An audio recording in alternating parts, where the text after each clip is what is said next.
아이고, 도면의 크기와 축척 계산하고 그 다음에 색상 부여하고 선의 모양 부여하고 속성 부여하는 방법 좀 알아보고 그 다음에 과제물을 좀 쭉 풀어보도록 하겠습니다.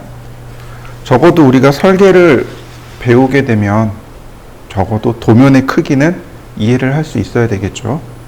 자, 우리가 실제로 사용하는 도면, 아니 종이들이 있습니다. A4, A3, 그 다음에 B4, 그 다음에 아이고 뭐 B3, 그 다음에 B5. 응? 혹시 들어보셨나요? A3, A4는 많이 들어보셨을 거고, 그 다음에 뭐 B4, B3, B5 혹시 들어보셨나요? B로 시작하는 종이 계열이 있습니다. 그죠? 차이가 뭘까요? A로 사용되어지는 종이하고 B로 사용되어지는 종이의 차이. 크기 말고요. 크기 말고. 사용하는 용도가 달라요.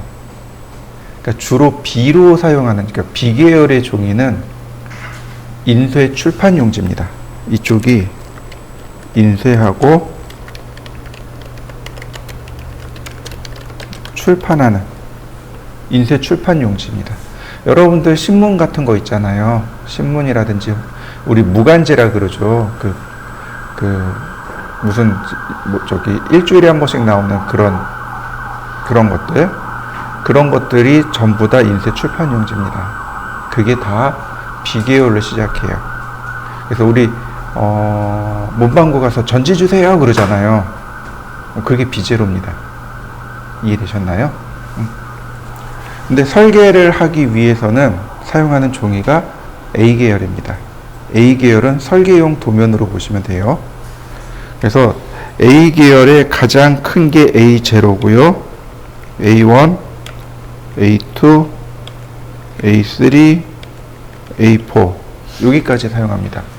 물론 A5도 있어요. A5, A6도 있는데 우리는 거기까지는 내려가진 않습니다. 보통 제일 큰 설계 용지가 뭐냐 그러면 A0가 되는 거고, 그 다음 제일 작은 게 뭐냐 그러면 A4가 됩니다. 자, 보시면 이제 출력한 도면이에요. 자, 보이시죠?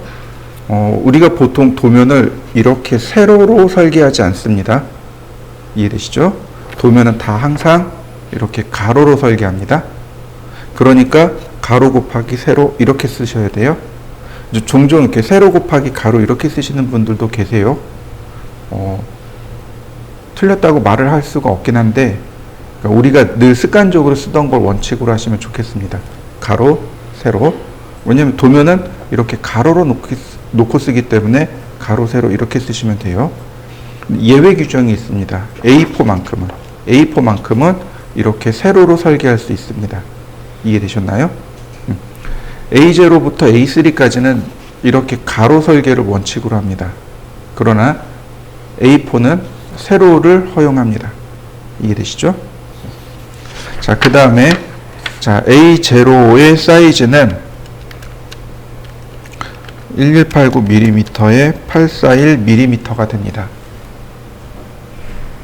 1189mm에 841mm가 돼요. 1189에 841mm가 됩니다. 1189에 841mm. 이해되시죠? 자, 이 A0, 지금 이 종이를 이렇게 딱 절반 접으면 돼요. 이렇게 딱 절반 접으면, 지금 제가 들고 있는 건 A4잖아요. 근데 A4를 이렇게 절반 접으면 이게 A5입니다. 이해되셨나요? 네. 만약에 얘가 A0예요. 얘가 A0입니다. 근데 이렇게 절반 접으면 이 종이가 A1입니다. 그런데 지금 보시면 여기가 어떻게 됐나요? 오히려 세로가 더 길어졌죠. 절반 접으니까 이렇게 됩니다. 이해되시나요? 그러니까 무슨 얘기냐면 A0에서 절반을 접으면 여기 841이 더 길다는 얘기죠. 그죠? 뒤에 있는 세로가 앞으로 내려갑니다. 가로로 내려가고 앞에 있는 가로를 2분의 1 합니다. 594로 이렇게요. 이해되셨나요? 이렇게 종이를 절반씩 접기 때문에 그래요. 그러면 A2는 594에 420 이렇게 되겠죠. 다시 A3는 420에 297이 되는 거고 A4는 297에 210이 되는 거고. 이해되셨나요? 네, 이렇게요. 그러면 우리는 하나만 외우고 있으면 되네요. 그죠? A0 사이즈 하나만 외우면 나머지는 2분의 1하고 앞으로 넘기고 2분의 1하고 앞으로 넘기고 이렇게 하면 되겠네요. 그죠? 자, 이렇게 외워보시죠. 841에 1189 전화번호로 외우시면 쉽게 외워줍니다. 이해되시죠? 운율이 되게 좋아요. 841에 1189 외우기 되게 쉽습니다. 쓸 때는요. 1189 곱하기 841 이렇게 외우시면 되겠죠. 그죠? 자, 그럼 저 전화번호를 이렇게 외우시면 조금 더 좋아요. 여러분들이 좋아하는 혹은 여러분들이 짝사랑하는 그분의 전화번호입니다. 라고 외우시면 돼요. 이해되시죠? 제가 고등학교 때 그렇게 배웠어요. 저 중학교 때 공부 지질이 못했거든요. 그래서 이제 공고를 들어갔어요. 기계과 들어갔거든요. 그리고 이제 그것도 속아서 들어갔어요. 원래는 디자인과 들어가고 싶었는데 속아서 기계과 들어간 거예요. 고등학교 때 선생님이 이렇게 가르쳐 주셨어요. 841에 1189mm 라고 가르쳐 주시고 이거 너네들이 좋아하는 그분의 전화번호야 외워. 저는 이 선생님이 되게 특이하게 잘 가르치시는구나 그런 줄 알았어요. 대학 갔더니 이제 인문계 출신도 있고 실업계 출신도 있잖아요. 실업계 애들이 다 그렇게 외우고 있는 거예요. 이거 뭐지? 실무 나갔더니 다른 데서 오신 분들이 있을 거 아니에요. 그분들도 다 이렇게 외우고 있는 거예요. 이게 이 선생님이 특이한 게 아니고 어딘가 그 교수님이 그렇게 해서 다 퍼졌구나. 아마 많은 학원에서 이렇게도 가르칠 거예요. 저만 그런 게 아니고. 그러니까 외우시면 돼요. 그냥 전화번호 편하게 외우시고 쓸 때 쓰시면 됩니다. 이해되시죠? 그러면 이 종이들 중에 제일 많이 사용하는 용지는 어떻게 될까요? 누구일까요? 제일 많이 쓰는 거. 네. 얘를 제일 많이 씁니다. 이해되시죠? 예전에 제가 설계를 배울 땐 얘를 썼어요. A2를 썼습니다. 근데 어느 순간 다 A3를 쓰고 있더라고요. 저도 A3 쓰고 있고. 그래서 나중에 따져봤어요. 도대체 왜 A3를 쓰지? 그리고 따져봤어요. 그랬더니 얘 때문에 그렇더라고요. 이거 없는 집 없죠? 그죠? 어지간하면 다 가지고 있죠? 근데 설계할 때는요, 얘를 써야 됩니다. 들어보셨나요? 플로터라고 하는 장비가 있습니다. 얘가 설계용 프린터입니다. 그러니까 A0까지 출력이 되는 프린터가 바로 플로터예요. 아주 옛날부터 존재했습니다. 옛날에는 이제 연필 있죠? 연필 꽂아서 썼어요. 그러면 거기 잉크가 들어있는 연필. 그리고 이제 펜플롯이라고 그러는데, 1번부터 뭐 12번까지 있어가지고 자기가 왔다 갔다 하면서 출력하고 돌려서 이제 잉크 바꾸고 이런 식으로 해서 썼어요. 옛날부터 있었습니다. 저 대학교 다닐 때도 있었으니까 꽤 오래됐어요. 그럼 현장에서는 지금 플로터 쓸까요? 안 쓸까요? 써요. 안 쓰는 데가 없습니다. 근데 이렇게 보시면 돼요. 플로터가 제법 비싸요.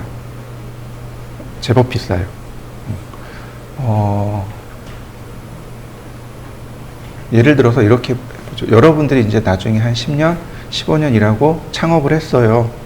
사무실 딱 내니까 이제 기분도 좋고 그래서 내가 플로터 사야지. 여기다 이제 플로터를 놓을 거예요. 얼마쯤 들어갈 것 같아요? 기껏해야 뭐 한 기백만 원?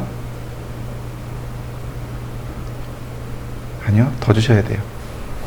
어느 정도로 줘야 되냐면, 뭐였지? 요즘 나오는 차 중에 제네시스? 그거 하나. 엄청 비싸죠? 그러니까 이제 쉽게 못 들어가는 거죠. 그러니까 회사가 부자여야만 넣는 거예요. 그래서 너무 비싼데, 그리고 중고를 찾아봤어요. 10년쯤 된 거. 아주 허름하잖아요. 그런 게 한 5, 600 해요.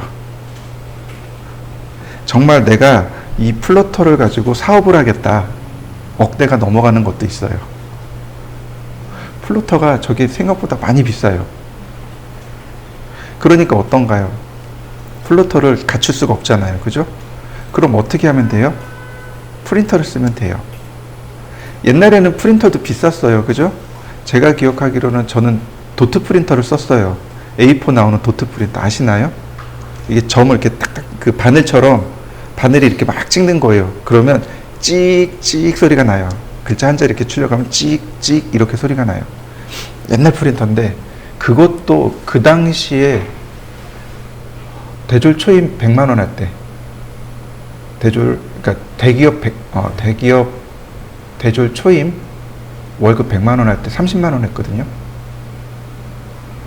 그러니까 지금도 되게 비싼 거죠. 그 당시 프린터가. 근데 90년대 중반 넘어서면서 잉크젯 프린터가 굉장히 싸졌어요. 지금도 프린터 굉장히 싸죠. 잉크젯 프린터요. 그죠? 그러니까 A3 나오는 저 잉크젯 프린터 지금 한 12만 원에서 15만 원이면 사요. 그죠? 그럼 여러분들 같으면 어떤 거 쓰시겠습니까? 플로터 쓸까요? 프린터 쓸까요? 프린터 쓰는 거죠. 프린터로 A3 출력해서 쓰고 그 다음에 납품할 땐 A2로 납품해야 돼요. 그러면 납품은 어떻게 해요? A2는 인쇄소 가는 거예요. 인쇄소 갑니다. 이해되시나요? 인쇄소 가면 플로터랑 많아요. 인쇄 기기들이 많단 말이죠. 그러니까 거기서 출력해 주세요. 그러면 그 사람들이 출력해 줘요. 그게 훨씬 더 저렴한 거죠. 이해되시죠? 근데 저 프린터를 안 쓰고 쓰는 방법이 하나 또 있어요. 뭘까요? 저 프린터, 잉크젯 프린터 안 쓰고 쓰는 방법이 하나 또 있어요. 복사기요. 복사기. 복사기가 그 밑에 카트리지 2개 들어가잖아요. A4, A3. A4, A3 넣고 그리고 씁니다. 근데 복사기가 레이저는 아니지만 레이저처럼 어떻게 돼요? 깔끔하게 잘 나오죠. 잉크젯보다 속도 빠르고 퀄리티 깨끗하고. 그죠? 더욱이 사무실엔 반드시 하나씩 있어야죠. 네트워크로 다 연결되죠. 어떤 거 쓰겠어요? 그냥 복사기에다 출력하는 거예요. 저도 실무에 있을 때 복사기에다 출력해 버렸습니다. 야, 도면 출력해와 그러면 복사기에다가 도면 혹 날리는 거죠. 그럼 복사기가 알아서 쭉쭉쭉쭉쭉 출력해요. 지금 우리 여기 강의실에 프린터가 있단 말이죠. 이게 HP 건데 윈도우하고 충돌이 났어요. 얘가. 그래가지고 출력이 안 돼요. 저 4층 가서 출력하거든요. 4층 인포메이션에 가면 잉크젯하고 복사기가 있어요. 그냥 냅다 복사기에다 출력 걸어요. 그럼 훨씬 속도 빠르거든요. 그러니까 사람들이 그렇게 진화를 한 거예요. 비싼 거에서 싼 거로, 그 다음에 퀄리티 좋은 거로. 그렇게 진화한 겁니다. 그래서 A3를 쓰는 겁니다. 실무에서는 전부 다 A3를 쓰고, 대신에 납품할 때는요, A2로 납품하고. 이해되시죠? 이건 잊으시면 안 돼요. 제일 많이 쓰는 건 A3, 그 다음에 A2입니다. 시험 볼 때는 어떨까요? 전산응용 건축제도 기능사는 A3에다가 시험 봅니다.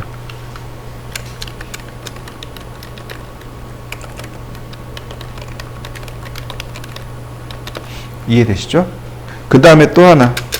여러분들 제가 자격증 하나 따라 그랬죠? CAT 2급. 아이고. CAT 2급은 A4로 시험 봅니다. 이해되셨나요? CAT 2급은 A4입니다. 그러니까 여러분들 외워두셔야 돼요. 종이 사이즈는 다 외워두셔야 됩니다. 이해되시죠? 나중에 계속 이거 나올 거예요. 여러분들 나중에 도면 그릴 거잖아요. 근데 제가 A3 그냥 쭉 그려가지고 스케일 쭉 해버릴 거란 말이죠. 근데 그때 가서 선생님 A3 사이즈 어떻게 돼요? 그러면 이제 혼나는 거죠. 자요. 외워두셔야 됩니다. 자, 설계 기본, 그러니까 설계자의 기본 소양 같은 거라고 보시면 돼요. 자, 그 다음에 이제 여러분들이 이제 또 반드시 알아야 될 거, 척도라는 거를 알고 계셔야 됩니다. 도면의 척도. 예를 들어서 이런 겁니다. 여러분들이 우리 강의장 지금 요 크기 있죠? 얘를 그릴 거예요. 설계 도면에다가 A3에다 그릴 겁니다. 그럼 일정한 비례로 줄여야 되겠죠. 그죠? 도면이 작으니까 실물은 크고 도면이 작잖아요. 그러니까 일정한 비례로 줄여서 그려야 되겠죠. 근데 반대로 예를 들어서 여기 안경의 나사 같은 건 어때요? 정말 요만하잖아요. 1대1로 그리면 어떻게 되나요? 안 보이겠죠. 그러니까 크게 그려야 되겠죠. 그게 척도입니다. 일정한 비례로 크거나 작게 그리는 것, 그러니까 작게 표현하는 것, 그걸 척도라고 합니다. 이해되셨나요? 척도의 종류에는 배척이 있습니다. 배척이 있고 현척이 있고 축척이 있습니다. 도면에 실물을 크게 표현한 것, 도면에 실물을 크게 표현한 겁니다. 이런 식으로요. 4대 1 이렇게요. 척도는 종이 대 실물 이렇게 보시면 됩니다. 도면의 척도는 종이 대 실물입니다. 이해되셨나요? 네, 4대 1입니다. 그럼 종이의 4mm가 실물의 1mm입니다. 이런 뜻이 되는 거죠. 그러니까 다시 말하면 종이의 몇 배 확대한 거예요? 4배 확대된 거죠. 자, 현척은 도면과 실물의 크기를 같게 표현한 겁니다. 도면의 실물을 같게 표현한 것. 1대 1이 되겠네요. 종이와 실물이 1대 1입니다. 이렇게 됩니다. 축척은 도면에 실물을 작게, 맞죠? 표현한 거. 1대 50 이렇게 해요. 도면의 1mm가 실물의 50mm입니다. 어떻게 된 거예요? 작게 표현된 거죠. 그러니까 얘는 배척은 4배라고 하는 거고 얘는 50분의 1이라고 표현하는 거고 무슨 뜻인지 이해되시죠? 그래서 항상 기억해 두셔야 돼요. 배척, 현척, 축척이 있다. 그래서 이 세 가지를 통틀어서 척도라고 합니다.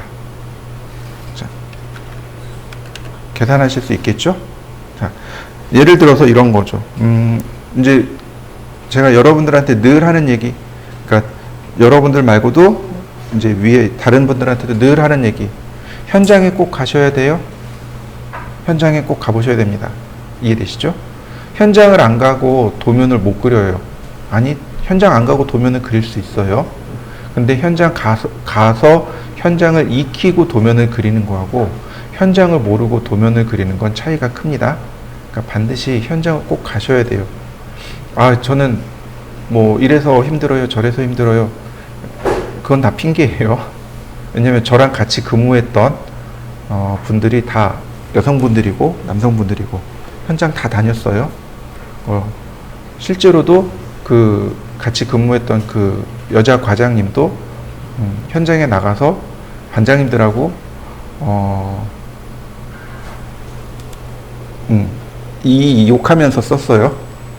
반장님들한테 이렇게 얘기하셨어요. 싸웠어요. 왜냐면 잘 싸우거든요, 현장에 가면. 그러면 이해되시죠? 그러고 싸우면서 해요. 나중에는 어떻게 해요? 그날 밤에 퇴근할 때 반장님 이해 좀 해주세요. 그러고 넘어가는 거죠. 근데 그분들도 이해를 하세요. 왜냐하면 이 업무 자체가 다르고 그 다음에 사고가 나면 크게 나는 거잖아요. 그러니까 사고 안 나기 위해서, 그 다음에 일을 올바르게 하기 위해서 서로 그렇게 그러니까 부딪힐 수밖에 없는 거죠. 그리고 이제 그런 것들도 있어요. 여러분들이 처음 현장에 나가면 뭐부터 할까요? 여러분들이 취업을 했어요. 그리고 바로 현장 나갔어요. 그럼 뭐부터 할 수 있을까요? 할 수 있는 게 뭐가 있을까요? 아무것도 없죠. 청소요. 청소. 현장에서 짐 좀 이렇게 옆으로 치워주거나 아니면 이제 톱밥이나 이런 먼지 같은 게 많잖아요. 그러니까 그거 이렇게 물 뿌려서 청소해주는 거. 그게 첫 번째예요. 저도 그거부터 했어요. 근데 그게 당연한 거예요. 아무것도 모르는데 뭘 할 수 있겠어요. 하다못해 이제 이런데 여기다 못을 쏴요. 타카라고 해요. 타카를 쏘는데 타카가 이제 공기압으로 쏘는 거란 말이에요. 잘못 쏘면 다치잖아요. 줄 수 있겠어요? 못 주죠. 그러니까 어느 정도 경력이 돼야 야 너 저기 가서 타카 좀 박아봐 하겠죠. 그죠? 근데 아무것도 모르는데 처음 왔는데 왔다가 다치면 어떻게 돼요? 큰일 나잖아요. 그러니까 가면 청소밖에 안 해요. 근데 이제 이게 이제 괴리감이 생기는 거죠. 현장 가서, 그러니까 회사 가서 물어보면 그런 거예요. 그러니까 입사하신 그 신입사원들이 제일 많이 하는 얘기가 그거예요. 내가 청소하려고 이렇게 공부한 줄 아세요? 그리고 3일 만에 퇴사합니다. 그러니까 답답하죠, 회사는. 그러니까 제가 이제 하는 얘기가 그거예요. 첫 번째는 첫날에는 그냥 옷 잘 입고 가세요. 입사한 지 첫날이잖아요. 그러니까 인사하러 다녀야 되니까 옷을 최대한 정장에 가깝게 혹은 세미 정장으로 어차피 첫날은 현장 안 나가요. 그러니까 옷 잘 입고 가세요. 둘째 날은 현장 갈 준비하고 가세요. 그리고 와서 먼저 얘기하세요. 현장 보내주세요. 뭐 어디 현장에 있으면 가서 참관이라도 시켜주세요. 그러니까 현장 가서 줄자라도 이렇게 잡고 있는 거죠. 그렇게 해서 현장부터 배워보시면 좋아요. 저도 제일 처음엔 현장 가가지고 청소하고 짐 나르고 그 다음에 뭐 했냐면 거기 오신 인부들 있잖아요. 그 인부들 그 중간에 새참을 먹어요. 그 간식 싸고 다녔어요. 그래서 예를 들어서 뭐 한 10시쯤 되면 되게 배고프거든요. 그분들 7시부터 일을 시작하세요. 그러면 한 10시쯤 되면 되게 배고프세요. 그럼 빵 같은 거 사다 먹거든요. 그럼 이제 시켜요. 이렇게 카드 주고, 야, 빵 좀 사와. 그럼 이제 빵하고 음료 사다가 드려요. 그럼 이제 그분들이 잠깐 쉬면서 드시거든요. 그런 잡심부름부터 시작을 했어요. 근데 그게 나쁜 게 아니라 사실은 내가 할 수 있는 게 없기 때문에 그래요. 근데 드라마 보면 어떤가요? 드라마 보면 되게 예쁘게 입고, 그죠? 구두 신고 현장 가잖아요. 큰일 나요. 구두 신고 현장 가면 발바닥에 구멍 나요. 그렇잖아요. 못들이 되게 많을 텐데 그거 구두 신고 가면 어떻게 해요? 안전화라고 있어요. 안전화. 그러니까 등산화 있죠? 등산화보다 조금 더 튼튼한 안전화 같은 거 있어요. 그런 거 신고 다녀야 되고 모자 써야 돼요. 위에서 못이나 나사 떨어지면 다치잖아요. 그러니까 그런 거 최소한의 장비는 갖추고 가면 돼요. 그래서 반드시 현장은 꼭 가보시고 그 얘기를 하셔야 돼요. 저도 도면을 종종 그려요. 여기 앉아가지고 도면을 그리는데 시간 내서 꼭 현장을 가요. 그러니까 처음에 시작할 때는 못 가요. 왜냐하면 일이 들어온 상태라. 근데 중간에 가요. 토요일 날, 일요일 날 중간에 현장 가요. 가서 어떻게 내가 그린 도면대로 잘 그려지고 있나 체크하고 나중에 오픈하기 전에 한번 또 가요. 그러니까 최소 여러분은 3번 가시면 좋아요. 그러니까 현장 실측할 때 한번 가는 거고, 그 다음에 작업할 때 한번 가고, 그 다음에 오픈하기 직전에. 예를 들어서 내일 오픈해요. 그러면 오늘이나 혹은 이제 하루 전날 혹은 이틀 전날 가서 내가 설계한 대로 잘 된다 안 됐나 확인해 보시면 더 좋아요. 자, 왜 이 얘기를 하냐면 예를 들어서 제가 현장을 실측했더니 현장의 크기가 만에 8,000입니다. 자, 몇 미터에 몇 미터일까요? 우리가 설계의 기본 단위 밀리미터라고 했습니다. 그죠? 근데 생각해 보세요. 지금 이 공간도 밀리미터로 표현해야 되잖아요. 언뜻 보기에는 한 5m에 한 8m쯤 돼 보여요. 그죠? 그러면 밀리미터로 바꿔야 된단 말이죠. 그러니까 현장에서 밀리미터와 미터를 계속 혼동해서 쓸 건데 우린 그걸 빨리 캐치해야 된단 말이죠. 그죠? 그러면 지금 제가 저기다가 10,000mm에 8,000mm라고 썼습니다. 얘는 몇 미터에 몇 미터일까요? 그렇죠. 10m에 8m입니다. 이해되셨나요? 제가 1000단위 자릿수 찍어놨죠. 저 1000단위 자릿수 3개씩만 지우시면 돼요. 그러면 바로 미터로 환산이 됩니다. 이해되셨죠? 자, 현장에 갔는데 현장을 실측해보니 현장의 크기를 재보니 만에 8,000mm이더라. 그러니까 10m에 8m짜리 현장입니다. 얘를 A3에다가 설계를 할 겁니다.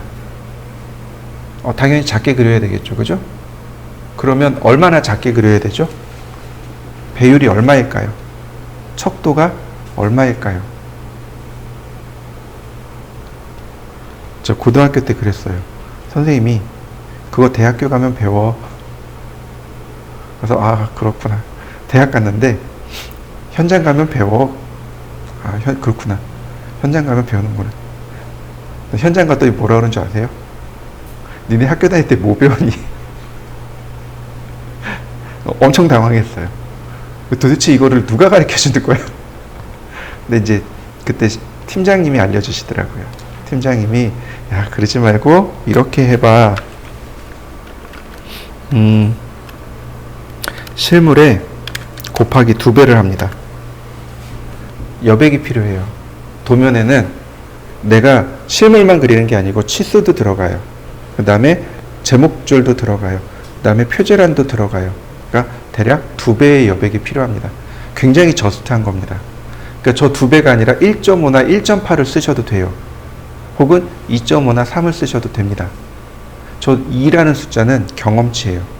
그러니까 제가 이제 팀장님이 불러서 얘기했잖아요. 그 팀장님의 이렇게 되는 겁니다.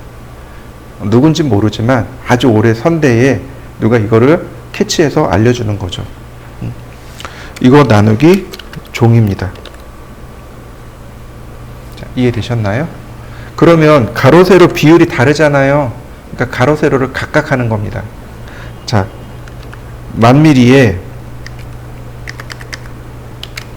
곱하기 2배를 하고 A3니까 420으로 나눠야 되겠죠. 다시요. 8,000에 2배를 하고 나누기 297을 하면 되겠죠. 가로 세로니까. 자, 보시죠.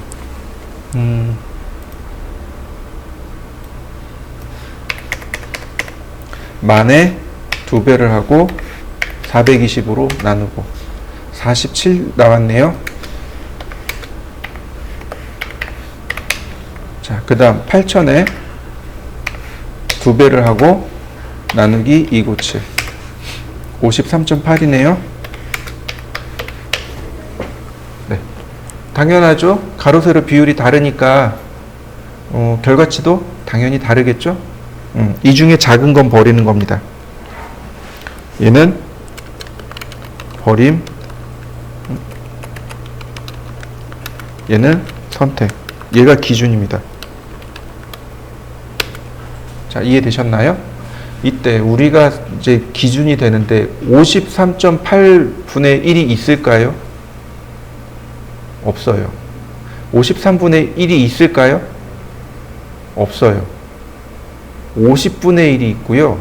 그 다음에 60분의 1이 있습니다. 이해되셨나요? 1대 50이 있고요. 그 다음에 1대 60이 있습니다. 50과 60 사이에는 없어요. 이해되시죠? 우리가 축척을 계산할 때요, 이렇게 1단위는 안 써요. 51, 52 이런 거 없어요. 41, 42 이런 거 없어요. 그죠? 그러니까 30, 40, 50, 60 이렇게 가는 겁니다. 그러니까 지금 53.8 나왔습니다. 이건 대략 54죠. 그죠? 그럼 50으로 가기에는 조금 버거울 것 같아요. 여백이 조금 부족할 것 같습니다. 그러면 1대 60. 이해되시나요? 이 도면은 1대 60이구나 라고 판단하게 되는 겁니다. 이해되셨죠? 자, 그럼 여러분들이 한번 계산해 보시죠. 12,000에 만입니다. 축척이 얼마 나올까요? 자, 다르게 해보죠. 이번엔 A0로 설계할 겁니다. A0로 설계할 거니까 여러분들이 한번 축척을 계산해 보시죠. 우리가 이제 도면을 그리다 보면 도면이 전부 다 하나의 색상으로 그려지고 있죠. 그죠? 그러다 보니까 도면을 그리게 되면 윤곽이 제대로 구별이 안 돼요. 얘가 중심선인지 얘가 윤곽선인지 아무것도 구별이 안 된단 말이죠. 그걸 구별하게 하는 게 바로 이 칼라입니다. 근데 중요한 건 여기 나와 있는 칼라하고 라인 타입을 안 써요. 어디서 쓰냐면 맨 아래 레이어라고 있죠. 도면층. 바로 저기서 씁니다. 이해되셨나요? 처음에는 칼라하고 라인 타입을 쓸 건데 처음에만 쓰시면 돼요. 오늘만 쓰시면 돼요. 오늘만 칼라 라인 타입 쓰시면 돼요. 그럼 다음부터 어딜 쓰면 돼요? 저 레이어를 쓰시면 돼요. 레이어에서 칼라와 라인 타입을 함께 조절합니다. 이해되셨나요? 이 모든 것, 이 칼라와 라인 타입을 함께 조절하는 게 레이어입니다. 도면층이라고 하는데, 그래서 여러분들은 나중에 가서 칼라 라인 타입을 쓰시면 안 돼요. 레이어를 쓰셔야 됩니다. 오늘만 쓸 거예요. 오늘만. 자, 칼라. 자, 칼라라는 명령어를 실행해 볼까요? 그러면 이렇게 생긴 대화 상자가 뜹니다. 어려운 거 없어요? 자, 보시면, 아이고. 여기 보시면, 칼라 그래 놓고 뭐라고 돼 있나요? 바이 레이어라고 돼 있죠. 무슨 의미냐면, 바이는 뭐뭇에 의한이란 뜻이에요. 레이어에 의한이란 뜻입니다. 이해되시나요? 제가 서두에 그랬죠. 어디서 쓴다고요? 레이어에서 쓴다 그랬죠. 이게 무슨 의미냐면, 레이어에서 지정한 색이란 뜻입니다. 레이어에서 지정한 색을 쓰겠습니다. 이런 뜻이에요. 그게 바로 여기 있습니다.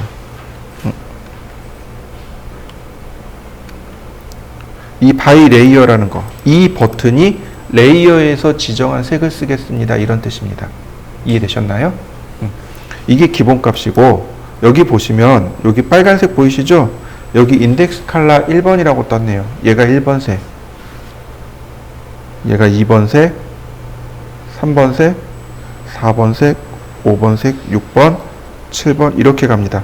인덱스 칼라라고 해요. 위에 올려보면 이렇게 나오죠. 인덱스 칼라라고 뜨죠. 인덱스 칼라가 우리나라 말로 색인 색상입니다. 색인. 즉 색상에 번호를 하나씩 다 부여해 놨다는 뜻입니다. 이해되셨나요? 이 색인을 어디 가면 볼 수 있냐면 도서관이요. 여러분들 도서관에 가서 책 빌려보셨죠? 초등학교 다닐 때 한 번씩은 다 해봤을 겁니다. 그죠? 그럼 도서관에 이 책에 보면 책 아래쪽에 이렇게 테이프 이렇게 돌아가 있죠. 그거 색인입니다. 그게 색인이에요. 책이 들어오잖아요. 도서관에 책이 들어오면 이게 소설책인지 수필인지 시집인지 이게 대분류예요. 그 다음에 예를 들어서 소설이에요. 소설이면 뭐 로맨스도 있고 추리도 있고 여러 가지가 있을 거 아니에요. 그 다음에 붙는 번호, 그 다음에 가나다 순, 그 다음 몇 번째. 이해되시나요? 이게 색인입니다. 색인. 번호를 부여한다는 뜻이에요. 그래서 여러분들 그 PPT 만들 때 제일 첫 페이지가 표지죠. 그 다음 딱 넘어가면 뭐라고 나와요? 인덱스라고 나오죠. 색인이요. 여러분들이 예를 들어 PPT에 각각의 목차들이 있을 거 아니에요. 목차가 있고 그 다음에 몇 페이지 있고 목차가 있고 몇 페이지 있고 그게 색인이란 뜻입니다. 이해되셨나요? 네. 그래서 우리가 색상을 지정하는 방법이 인덱스 컬러, 즉 색인 색상이 있고 트루 컬러가 있고, 트루 컬러면 진짜 색상이네요.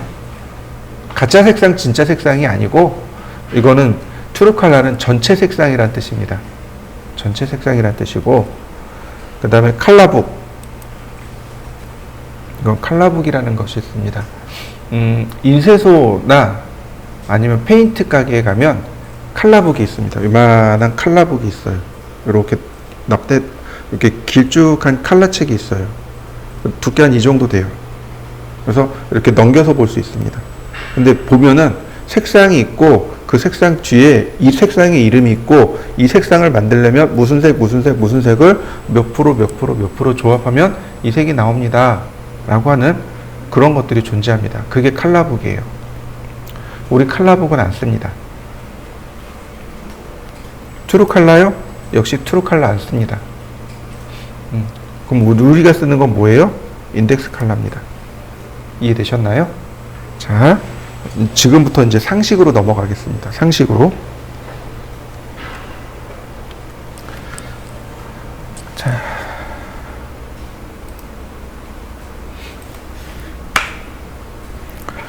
우리가 사용하는 수의 체계는 10진수죠. 컴퓨터가 사용하는 수의 체계는 2진수죠. 네, 맞아요. 이 컴퓨터가 하나의 색상을 최대한 쪼개고 나눠서 2에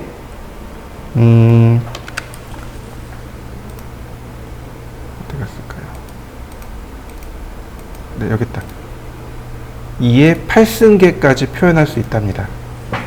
하나의 색상을 현재 기술력으로 하나의 색상을 최대한 나누면 2의 8승계까지 표현할 수 있답니다. 이걸 뭐라고 부르냐면 8비트 칼라라고 합니다.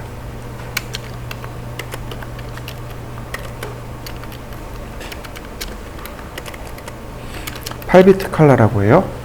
이해되셨나요? 그럼 도대체 2의 8승은 2진수 8승은 10진수로 바꾸면 10진수 얼마일까요? 네, 256이 됩니다. 이해되셨나요? 10진수 256. 그래서 256 칼라 이렇게 이야기합니다. 8비트 칼라, 256 칼라 이게 다 똑같은 말이에요. 이해되셨나요? 근데 얘가 인덱스 칼라입니다. 이해되셨나요? 하나의 색상을 최대한 쪼개서 만들 수 있는 게 256개예요. 번호를 매칭시킬 수 있는 거죠. 그래서 얘를 인덱스 칼라라고 합니다. 그러니까 전체 색상을 우리가 보는 모든 색상을 256개로 딱 쪼개버린 겁니다.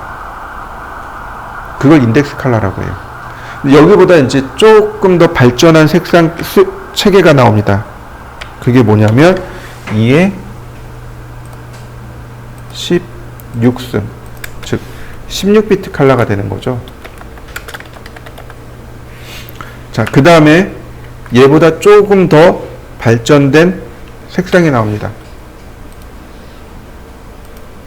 이렇게요. 그리고 이거보다 조금 더 발전된 수의 체계가 나옵니다.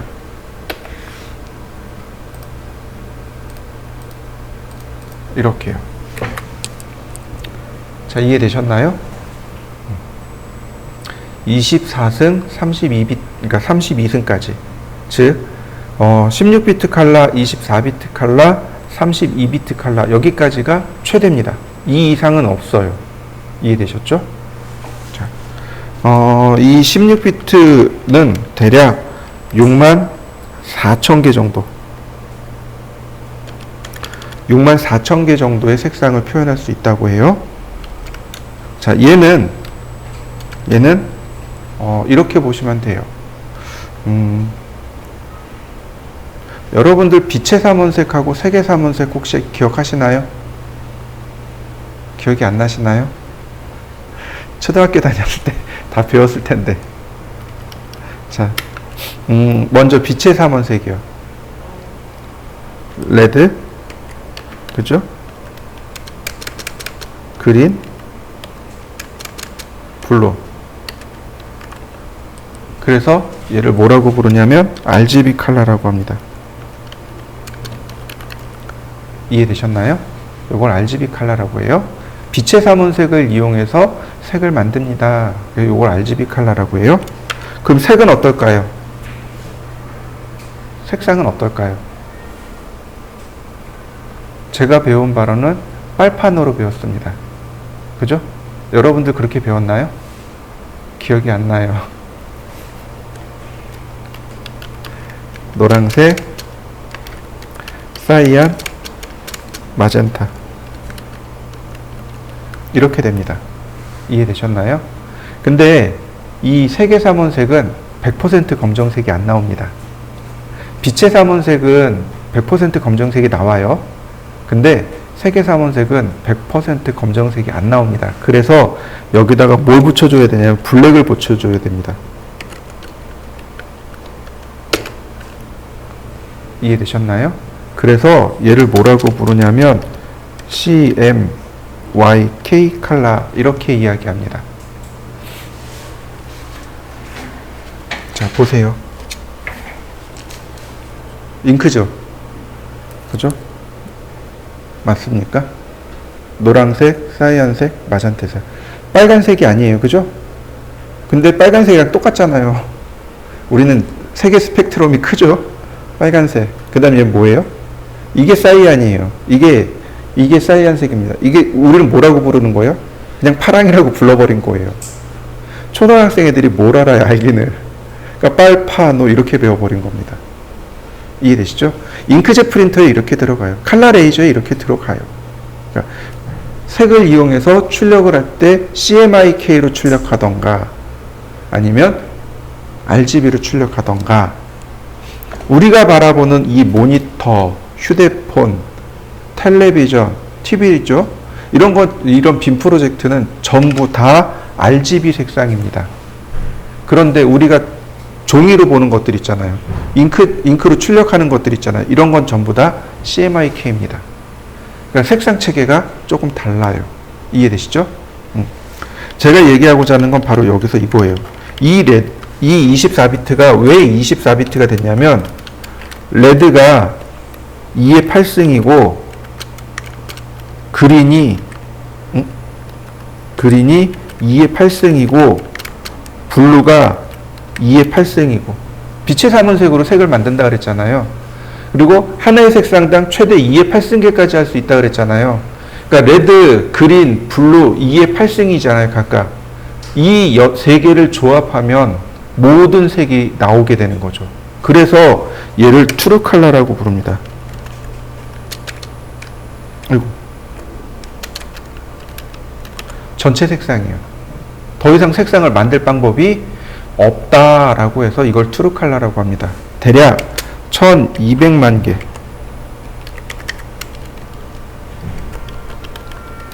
대략 1200만 개의 색상을 표현할 수 있다고 합니다. 자, 이해되시죠? 그러면 32비트는 도대체 뭐예요? 이 32비트는 이렇게 2의 24승, RGB 2의 24승이죠? RGB 24비트의 알파,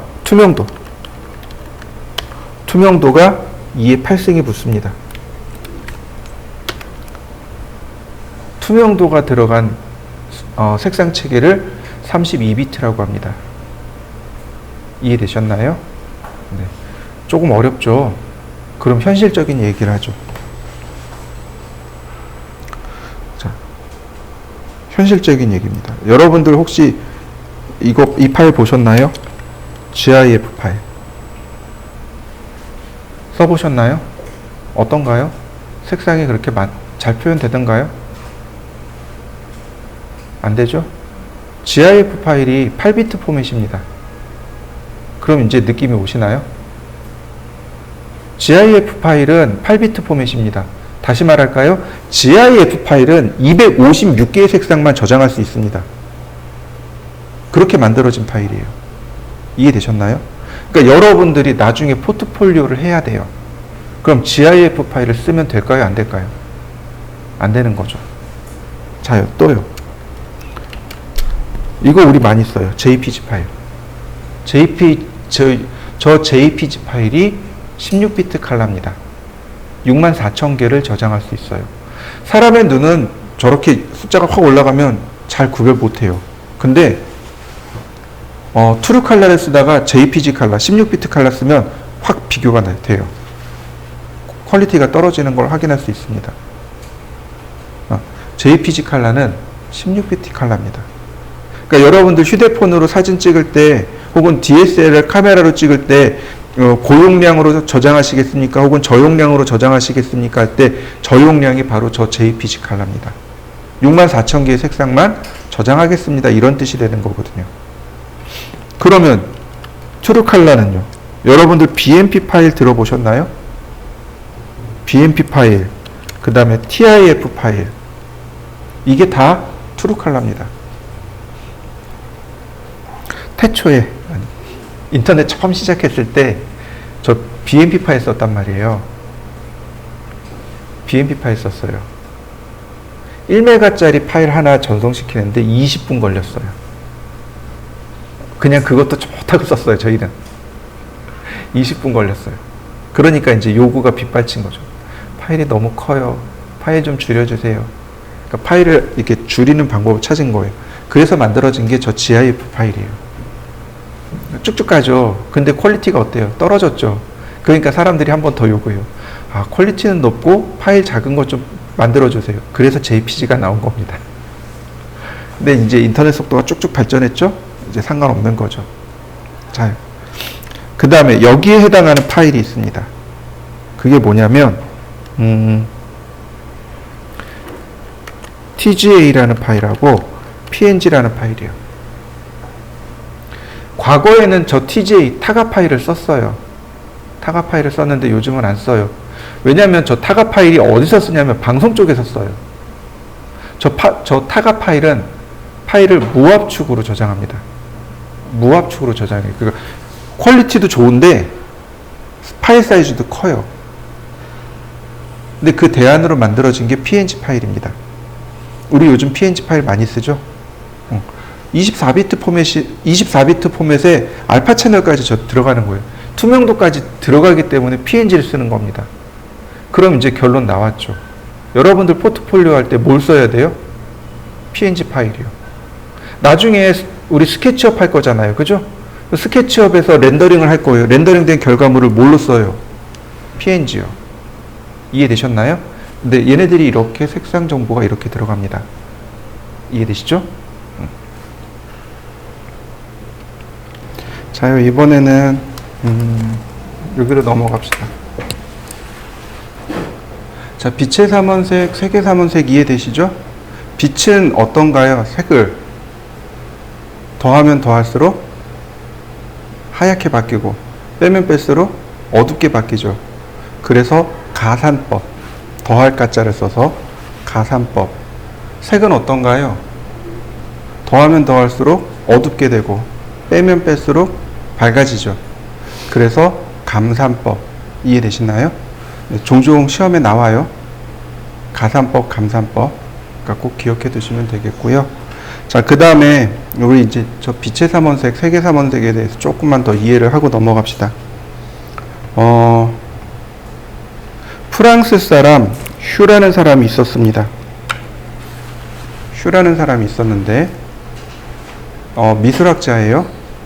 미술학자니까 아마 교수님이었던 것 같아요. 저분이 빨간색 빛하고 그 다음에 저기 나와 있는 초록색 빛을 이렇게 섞어봤답니다. 무슨 색이 됐을까요?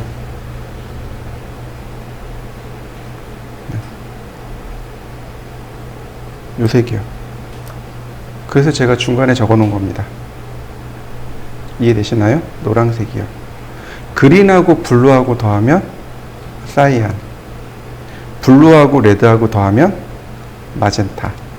이해되시나요? 그래서 이걸 휴값이라고 부르는데 이걸 휴값이라고 합니다. 라고 하는데 우리나라 말로 색상 환이라고 합니다. 자, 그래서 얘가 1번, 2번, 3번, 4번, 5번, 6번, 7번. 자, 이해되셨나요? 이 순서대로 들어가는 겁니다. 이 순서대로. 이 휴값에 대한 순서대로 들어가는 겁니다. 보세요. 컬러.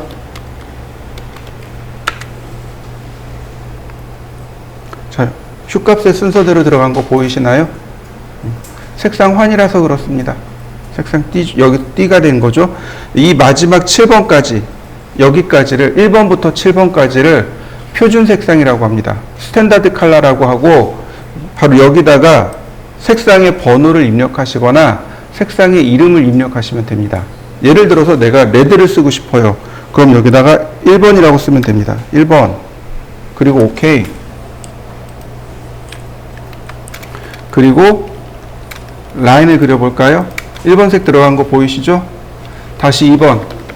자, 이번에는 옐로우라고 써보죠. 옐로우. 노란색이죠? 자, 라인. 노란색 들어간 거 보이시나요? 다시 컬러. 너무 어려워요. 그냥 선택. 그냥 여기서 이렇게 마우스로 클릭하시면 됩니다. 라인. 색상 바뀐 거 보이시죠? 자, 여러분들도 색상을 바꿔가면서 선이나 원을 한번 그려보시죠. 자, 다시 볼까요? 컬러.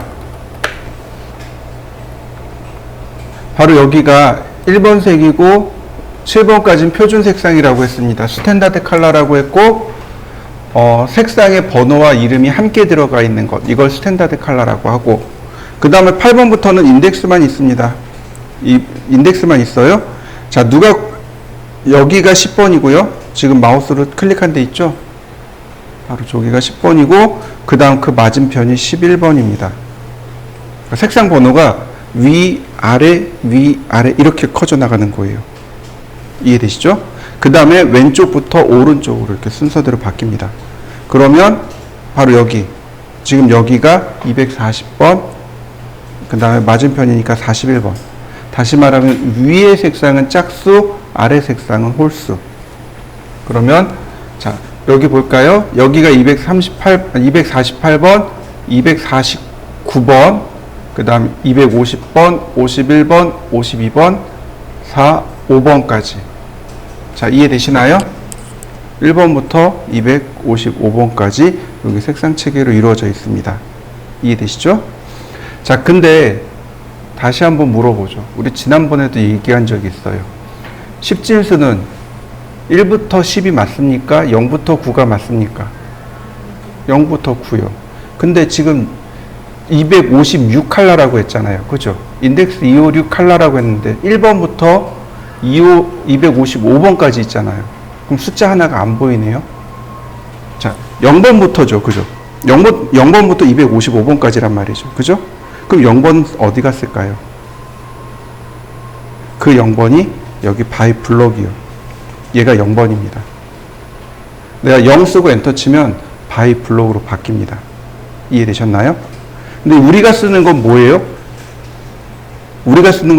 바이 레이어예요. 이해되셨죠? 우리가 쓰는 건 바이 레이어. 0번부터 255번, 1번부터 256번. 총 256개의 색상을 쓴다라는 것을 기억하시고, 0번이 바이 블럭입니다. 그리고 우리가 쓰는 건 바이 레이어고, 그 다음 트루 컬러 보시죠. 여기 휴값 보이네요. 자, 휴값 보이시죠? 각도입니다. 60. 그러면 노란색으로 나오는 거 보이시죠? 다시 볼까요? 120. 그러면 초록색으로 나오고 있죠? 이렇게 휴값은 각도이고, 세츄레이션은 채도고, 루미넌스는 명도고. 자, 이해되시죠? 네. 이건 누가 쓸까요? 이 트루 컬러는. 우리는 안 써요. 우리는 트루 컬러 안 씁니다. 누가 쓰느냐면 포토샵이나 일러스트레이터나 그래픽 프로그램들 있잖아요. 그래픽 디자이너들이 쓰는 게 바로 이 트루 컬러. 우리는 이 인덱스 컬러에서 누구를 기준으로 쓰냐면 이 스탠다드 컬러를 기준으로 1번부터 7번까지를 기준으로 해서 씁니다. 여기에서 필요한 것들만 조금씩 더 추가해서 쓰는 거예요. 7개의 색상을 원칙으로 해서 씁니다. 자, 이해되셨죠? 자, 그러면 다시 봅시다.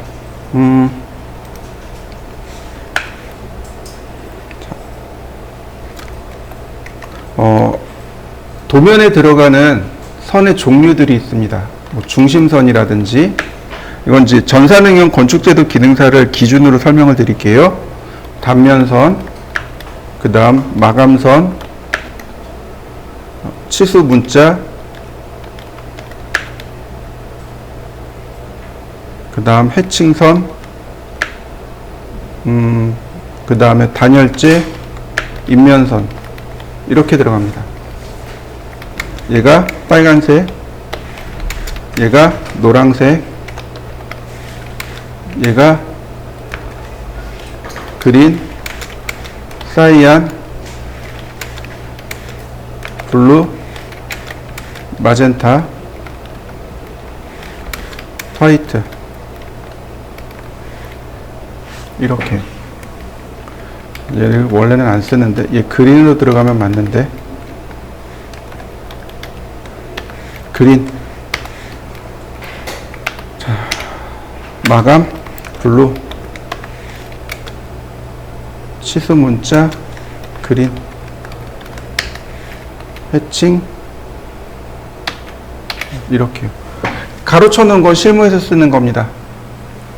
가로친 건 실무에서 쓰는 거고, 그 다음에 앞에 적어 놓은 건 전산응용 건축제도 기능서에서 쓰는 겁니다. CAT나 기계 쪽은 또 달라요. 그거는 다시 체크하셔야 됩니다. CAT나 기계 쪽에서는 저 색상 쓰는 방법이 좀 다릅니다. 자, 이해되시죠? 인테리어 쪽에서는 어떻게 쓸까요? 실무에서는 조금 재밌게 씁니다. 뭘 쓰냐면 명도를 기준으로 해서 씁니다. 명도를 기준으로 해서 씁니다. 저도 명도를 기준으로 해서 씁니다. 명도가 뭘까요? 색의 밝고 어두움을 나타내는 게 명도죠. 그러니까 색은 밝은 색이 있고 어두운 색이 있어요. 이해되시죠? 예를 들어서 단면선이 있어요. 노란색이죠. 쟤는 명도가 높아요. 그래서 굵은 선으로 씁니다. 이해되셨나요? 자, 예를 들어서 해칭선에 저 블루 있죠. 해칭선은 원래 가는 선입니다. 근데 블루, 파란색은 어때요? 명도가 높은가요? 낮은가요? 낮아요. 그래서 가는 선으로 씁니다. 이해되셨나요? 알 것도 같고 모를 것도 같고, 그죠? 자, 이렇게 봅시다. 명도가 지닌 특징이 두 가지가 있습니다. 첫 번째, 명도가 높은 색은 굵게 보입니다. 명도가 낮은 색은 가늘게 보여요. 자, 보세요. 실제로 봐야 돼요. 자요. 명도가 높은 노란색, 여기 있네요. 다시 칼라. 명도가 낮은 파란색. 자, 선 두 개를 비교해 보시죠. 여러분들이 보기에 노란색이 선이 더 잘 보이죠? 그러니까 두껍게 보이는 겁니다. 선이 굵게 보이는 거예요. 파란색은 잘 안 보이죠? 그러니까 가늘게 보이는 겁니다. 이해되셨나요? 또 하나, 명도가 지닌 속성이 또 하나 있는데, 그게 뭐냐면 명도가 높은 건 튀어나와 보이고 명도가 낮은 건 속으로 들어가 보입니다. 이해되시나요? 우리가 그리는 평면도는 바닥에서 1.2m, 대략 한 여기를 싹 잘라서 걷어냅니다. 그리고 하늘에서 이렇게 내려다본 거예요. 이해되시나요? 그럼 누가 제일 먼저 보이나요? 얘가 제일 먼저 보이겠죠. 단면선, 노란색. 이해되시나요? 그 다음에 바닥은 어때요? 제일 아래쪽에 깔려있는 색이죠. 해칭선, 파란색. 그러니까 이렇게만 배치를 해도 어떻게 보여요? 입체감 있게 보인다는 얘기예요. 그래서 명도를 사용하는 겁니다. 명도 때문에 선의 굵기 차이도 보이지만 입체감 있게 보이는 겁니다. 그래서 명도를 쓰는 겁니다. 생각보다 명도를 이용해서 표현하시는 분들이 많으세요. 물론 그렇게 안 쓰시는 분들도 계세요. 근데 명도를 활용하시면 그런 장점들이 있고, 저는 실무에서 명도를 이용해서 썼습니다. 그리고 명도를 이용해서 작업하시는 분들도 많아요. 처음에 도면 그리기 전에 어떻게 쓰면 될까요? 저는 명도를 쓰라고 배웠는데요. 그러면 그분들은 알아들어요. 그러니까 여러분들도 그렇게 쓰시면 됩니다. 그리고 여기 나와 있는 게 이렇게 바깥쪽으로 이렇게 돼 있는 게 명도를 쓰는 방법으로 설명을 드린 겁니다. 자, 자, 이해되시죠? 네. 그래서 중심선 같은 경우는 중요한 선입니다. 제가 어제 설명을 드렸죠? 우리가 도면을 그릴 때 뭐부터 그리라고요? 중심선부터 그리라고요. 없으면 전체 윤곽부터 그리세요. 중심선이 제일 중요해요. 그래서 빨간색인 겁니다. 빨간색은 주의를, 우리 집중을 요구하는 색이란 말이죠. 그죠? 그래서 빨간색이 들어간 거고, 그 다음에 뭐 단면선하고 인면선은 즉 물체의 윤곽, 외형을 표시하는 선입니다. 그러니까 벽선이 이제 노란색, 하얀색이 들어가요. 나중에 CAT 2급 같은 경우도 제가 알고 있기로는 윤곽선이 하얀색으로 알고 있어요. 이런 식으로 다 표현되어 있습니다. 자, 이해되시죠? 자, 그러면 자, 바꾸는 방법이요.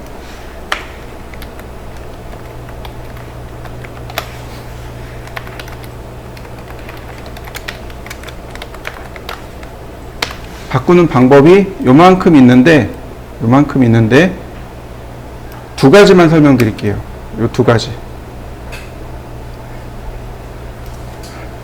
요 두 가지만 설명드릴게요. 프로퍼틱스하고 매치 프로퍼틱스하고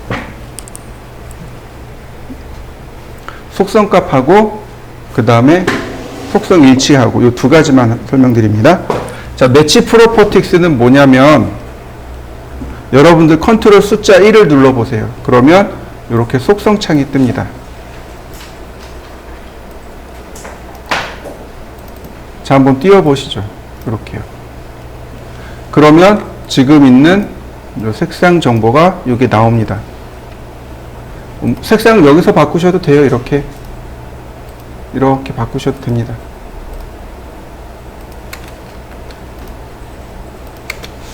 바뀐 거 보이시죠? 여기서 이렇게 바꾸셔도 되고 또는 여기서 바꾸셔도 돼요. 이게 속성창이라고 하는 부분인데, 자, 명령을 안 쓰고 그냥 이렇게 꾹 클릭합니다. 명령 없이 그냥 선택해요. 그러면 이 선이 지닌 속성이 여기 다 표시가 됩니다. 이해되셨나요? 내가 모를 때, 얘를 어떻게 수정해야 될지 모를 때 얘를 쓰면 다 나와요. 이해되시죠? 명령 없이 그냥 선택하는 겁니다. 선택하고 속성창을 보면 이 속성창에 내용이 다 나와요. 이렇게 나옵니다. 예를 들어서 여기 이 지금 내가 선택한 선의 시작점, 끝나는 점, 이렇게 점의 위치까지 표시된단 말이죠. 그러니까 여기서 이렇게 수정하는 겁니다. 자, 2000 움직이는 거 보이시나요? 어이구, 1600 선 움직인 거 보이시나요? 네, 여기서 다 수정하는 겁니다. 위치를 수정할 수 있어요. 예를 들어서 서클입니다. 원이에요. 눌러볼까요? 그러면 이렇게 원의 중심점의 위치가 나오고요. 원의 반지름도 나오고요. 지름도 나오고 원둘레와 면적까지 이렇게 딱 계산이 되어져서 나옵니다. 속성 정보가 다 나와요. 여기에. 이 속성창에 보면 바로 여기 컬러 정보가 나옵니다. 눌러볼까요? 그럼 얘는 현재 속성 정보가 뭐예요? 마젠타예요. 눌러서 제가 옐로우로 바꿔봤습니다. 옐로우로 바뀐 거 보이시나요? 다시 한번 봅시다. 선택을 했습니다. 마젠타로 바꿨습니다. 자, 끝나고 나면 ESC 키 누르시면 돼요. 그러면 이렇게 색상이 바뀐 걸 확인할 수 있습니다. 이게 속성창을 이용해서 바꾸는 방법입니다. 물론 여기 리본 메뉴를 이용해서 이렇게 바꾸셔도 돼요. 리본 메뉴에서 이와 같이 바꾸셔도 되고 이렇게요. 또는 속성창을 이용해서 이와 같이 바꾸셔도 되고. 자, 이해되셨나요? 이건 수정하는 방법입니다. 특히 이 속성창은 여러분들이 반드시 쓰셔야 될 창이에요. 저도 작업할 때 항상 속성창이 왼쪽에 떠 있어요. 보통 이제 작업할 때 모니터 2개 쓰죠? 그러니까, CAD 한 화면 있고, 그 다음에 속성창, 레이어 이런 게 한쪽 창에 이렇게 옆에 나와 있는 거죠. 그래서 속성창은 반드시 띄워놓고 작업을 하셔야 돼요. 자, 여러분들도 색상을 계속 다 바꿔보시죠. 자, 다음, 매치 프로퍼틱스요. 매치 프로퍼틱스는 속성 일치란 뜻입니다. 매치가 같게 하다라는 뜻이죠. 그러니까 속성을 같게 하다라는 뜻입니다. 그러니까 매치 프로퍼틱스를 실행하고 매치 프로퍼틱스 명령어를 실행하면 CAD가 이렇게 물어봅니다. Select Source Object. 원본을 선택해 주세요. 자, 제가 원본을 선택했습니다. 그랬더니 바로 물어봐요. Select Destination Object. 목적지. 내가 원본을 선택을 했잖아요. 그럼 이 원본이 지닌 속성이 있단 말이죠. 레이어라든지 컬러라든지 라인 타입이라든지 이런 속성값이 있어요.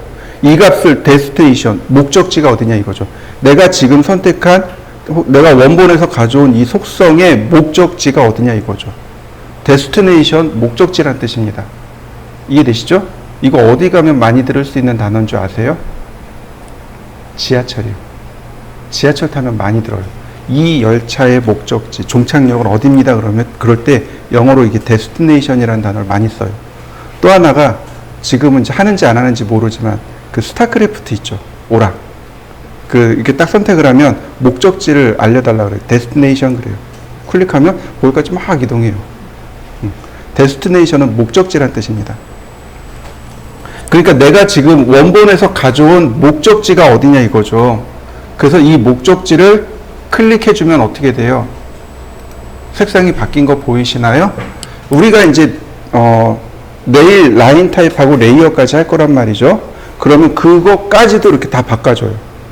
얘가 지닌 모든 속성, 내가 원본에서 가져온 모든 속성을 다 복사해주는 기능이 바로 매치 프로퍼틱스입니다. 이렇게요. 매치 프로퍼틱스는 여기 있어요. 누르고 이렇게 선택해주면 금방 들어갑니다. 자, 여러분들도 한번 해보시죠. 자, 보시면 이 과제물입니다. 라인, 색상부터 바꿔볼까요? 빨간색. 중심선은 빨간색이에요. 그러니까 빨간색을 이용해서 선을 이렇게 길게 그리면 됩니다. 그 다음 간격이 50mm예요. 그러니까 옵셋 50mm. 자, 그러면 이렇게 빨간색으로 중심선을 그렸습니다. 자, 여기까지 한번 해보시죠. 그 다음에 색상을 바꿔봅니다. 자, 노란색으로. 그 다음 보시면 여기 반지름 8, 반지름 15, 반지름 5, 반지름 10 이렇게 돼 있는 거죠. 그러니까 교차점, 서클 중에도 중심 반지름, 교차점 클릭하고 반지름 8 엔터, 다시 서클, 반지름 15 엔터, 다시 반지름 5 엔터, 다시 반지름 10 엔터. 자, 여기까지 한번 해보시죠. 그 다음에 이제 우리가 정리해야 될 게 있습니다. 선이 너무 길어요. 중심선이 너무 길잖아요. 그죠? 실제로 도면을 보면 어떤가요? 중심선이 되게 짧죠? 이 중심선은 물체의 사물에 약 3에서 5mm 더 길게 그립니다. 이해되셨나요? 원래 랭슨이라는 명령어를 쓰지만 우리는 아직 안 배웠습니다. 그러니까 어떻게 하냐면 이렇게 해요. 옵셋 5mm, 원을 그냥 5mm 하는 거죠. 이렇게요. 그 다음 트림, 그리고 원 다시 삭제. 그러면 선 정리 싹 된 거 보이시나요? 네, 이렇게요. 이제는 선을 다 정리해 주셔야 돼요. 근데 저는 5mm를 쓰지만 어떤 땐 3mm 쓰고 어떤 땐 5mm 써요. 어떤 땐 4mm도 써요. 3에서 5mm라고 하는 여유가 있는 거죠. 그럼 선의 길이는 여러분들 마음대로 대략 3에서 5mm 쓰시면 됩니다. 이해되시죠? 자, 저처럼 선 정리도 한번 해보시죠. 그 다음 라인 어떻게 그려야 돼요? 접선에서 접선으로 그려야 되는 거죠. 네. 그러니까 두 원이, 이 원과 이 원이 크기가 같아요. 그러면 옵셋 해도 돼요. 그죠? 그렇지만 지금 어때요? 선의 크기가 달라요. 그러니까 탄젠트를 써야 되는 겁니다. 탄젠트. 그래서 큰 원 클릭, 다시 한번 탄젠트, 또 한번 라인, 탄젠트에서 다시 한번 탄젠트. 네, 그럼 완성됐네요. 자, 완성시켜 보시죠. 자, 라인, 선을 그냥 길게 그립니다. 이렇게 길게 그립니다. 이거 중심선 아니네요. 그죠? 우리 조금 아까 배운 매치 프로퍼틱스로 중심선 바꿔주면 되겠고. 자, 여기서부터 60mm, 이 중간에서 20mm씩 40mm. 자, 옵셋 60mm, 옵셋 20mm. 자, 이렇게 생겼네요. 그죠? 여기에 원이 들어가고 여기에 원이 들어갑니다. 자, 한번 여기까지 그려보시죠. 자, 그 다음 원을 그려야 되는데, 자, 보시죠. 앞쪽에는 파이 30, 파이 20 이렇게 돼 있네요. 그죠? 그러면 어떻게 그릴까요? 중심 반지름 혹은 중심지름. 파이로 나오면 중심지름으로, R로 나오면 중심 반지름으로. 이해되시나요? 어렵게 반지름으로 환원하지 마시고 그냥 지름으로 표시되어 있으면 중심지름으로, 반지름으로 표시되어 있으면 중심 반지름으로. 자, 요거 헷갈리시면 안 돼요. 앞쪽에는, 지금 앞쪽에는 지름으로, 뒤쪽엔 반지름으로 되어 있죠? 이게 그리다 보면 이거 이제 막 헷갈립니다. 자, 서클 다이아메타. 자, 중심 15. 다시 중심 반지름, 중심지름. 다시, 아이고, 다시 입력했다. 다시 반지름, 지름 20, 지름 30. 그 다음 반지름 10, 반지름 5, 다시 반지름 5, 반지름 10. 자, 여기까지 한번 해보실까요? 자, 그 다음에는 다시 옵셋 5mm, 이렇게요. 옵셋을 해주고, 자, 아까는 트림할 때 경계 지정 안 했죠. 이번엔 트림할 때 경계 지정합니다. 왜냐하면 이 원을 기준으로 여기가 잘려야 되거든요. 이 원을 기준으로 이렇게 잘려야 되거든요. 여기도 정리해야 되거든요. 자, 이 원을 기준으로 정리합니다. 그래서 이렇게 선 정리를 해주시면 돼요. 원의 기준을 잘 지정해 주시고, 마지막으로 얘는 그냥 클릭. 자, 선 정리가 다 됐네요. 자, 선 정리해 보실까요?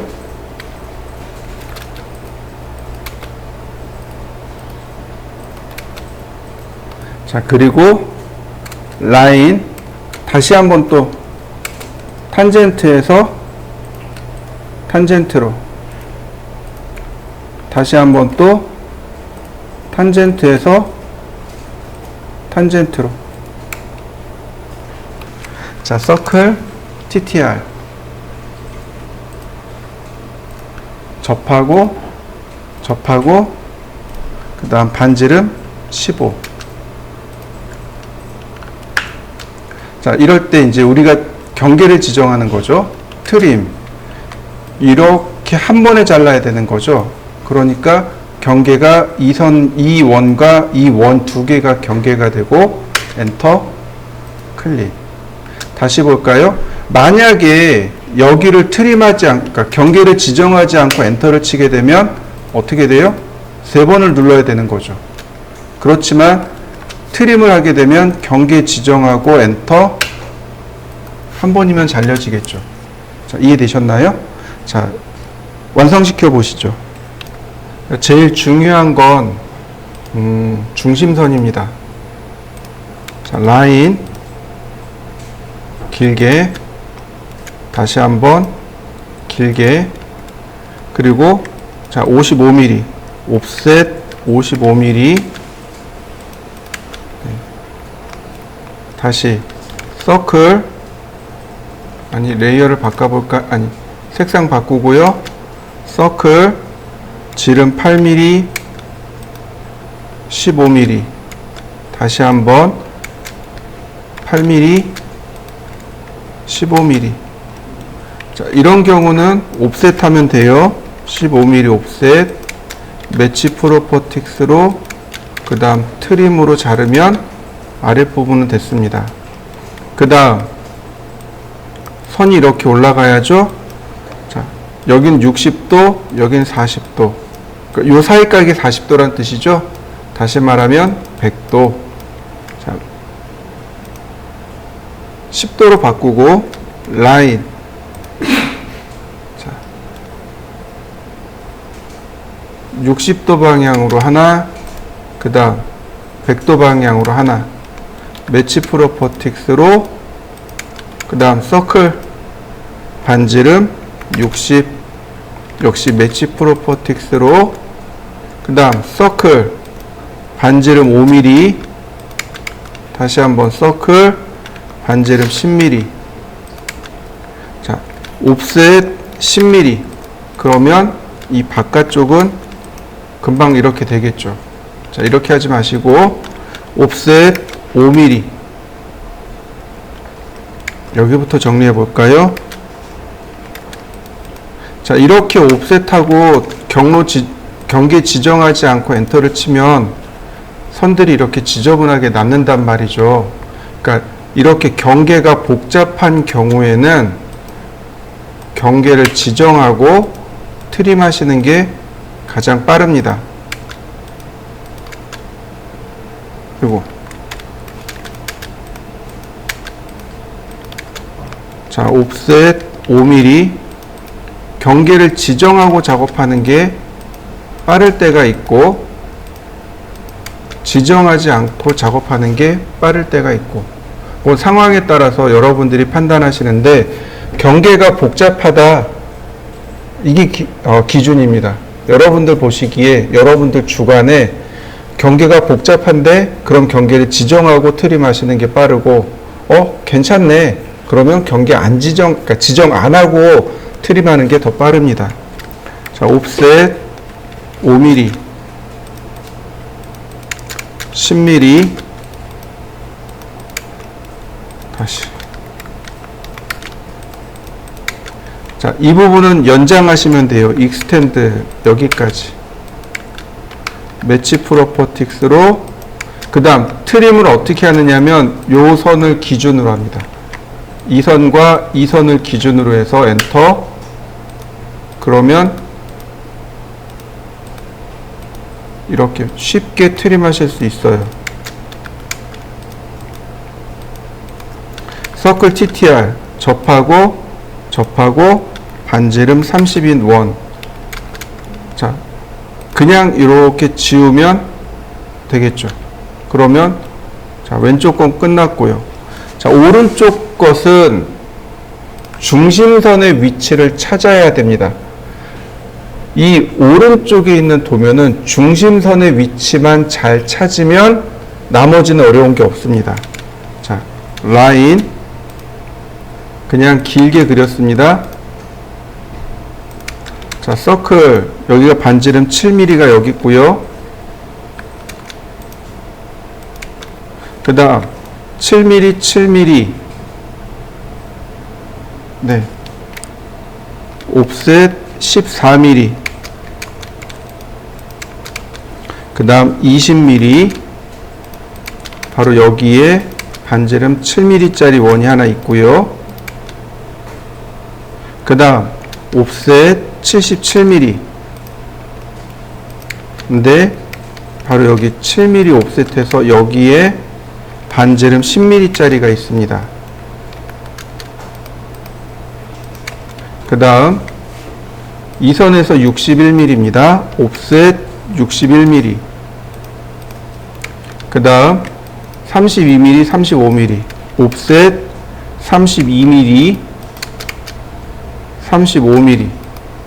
바로 여기에 10mm짜리 원이 하나 있고요. 그 다음 이 바닥에서 15mm, 옵셋 15mm.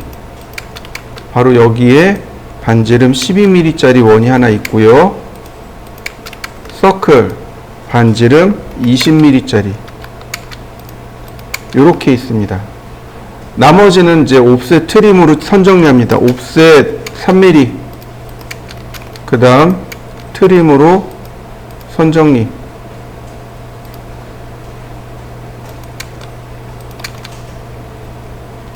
다시 자, 옵셋 3mm. 안쪽 걸로 할까요? 트림.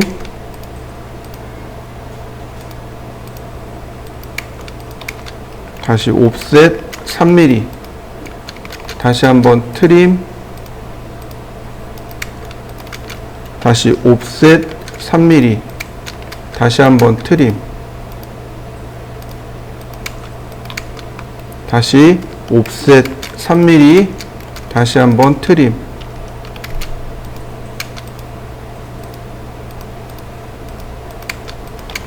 그러면 이렇게 중심선만 남았네요. 자, 라인. 여기는 수평선이니까, 자, 여기는 수평선이니까 그냥 긋고, 여기도 그냥 쭉 그리시면 되겠습니다. 트림으로 선 정리하고요. 자, 여기도 수평선 하나 긋고요. 자, 그 다음, 여긴 서클 TTR입니다. 접하고, 접하고, 반지름 50. 트림. 자, 다시 한번 트림. 자, 이렇게 생겼네요. 그 다음, 라인. 탄젠트에서 탄젠트로 다시 한번 트림. 다시 라인. 탄젠트에서 탄젠트로 다시 한번 트림. 자, 이 부분은 어떻게 가느냐? 10mm 옵셋. 옵셋 5mm. 서클 5mm. 이렇게 된 겁니다. 이 선에 접하면서 반지름이 5랍니다. 이 선에 접하면서 반지름 5예요. 그러니까 중심선이 어디 떨어져 있는 거예요? 5mm 떨어져 있는 거죠. 자, 라인 탄젠트에서 탄젠트로. 그러면 여기 선 있죠? 여기 있는 요 선과 이 선 기준으로 다시 트림. 이렇게요. 자, 여긴 지워도 되겠고요. 나머지 선 정리하면 이렇게 모습이 완성됩니다. 그러니까 이 과제물은 중심선의 위치를 찾아라. 이게 이제 이 과제물의 목적입니다. 자, 한번 해보실까요?